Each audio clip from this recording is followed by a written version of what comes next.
camioneta le van a revisar la bomba de combustible, porque a veces pierde y a veces no.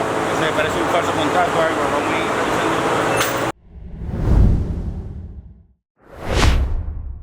Saludos, mi nombre es Otto Negrón, soy jefe de taller de servicios Invermoca.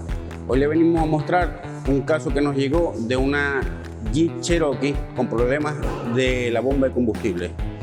Procedimos a desarmar y nos dimos cuenta que el módulo de combustible estaba recalentado en sus pines. Se cambió el módulo y la camioneta seguía presentando la misma falla. Vamos a ir mostrando el proceso de reparación.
La bomba se apagó y no quería prender, pero ya vamos a intentar, vamos a ver si prende bien.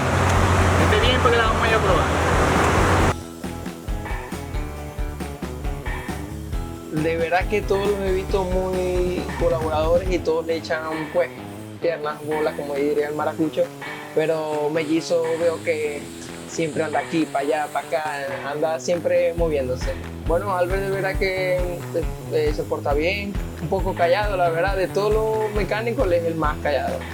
Bueno, el señor Otto siempre está pendiente de aquí, para allá, va, sale, hace sus diligencias bien y está muy pendiente de acá del servicio del taller. Bueno, la camioneta quedó en excelentes condiciones, ya se le entregó al cliente. De verdad que no se pudo grabar ese proceso porque el muchacho se tuvo que ir y no le dio tiempo, pero la camioneta quedó excelente y el cliente quedó satisfecho.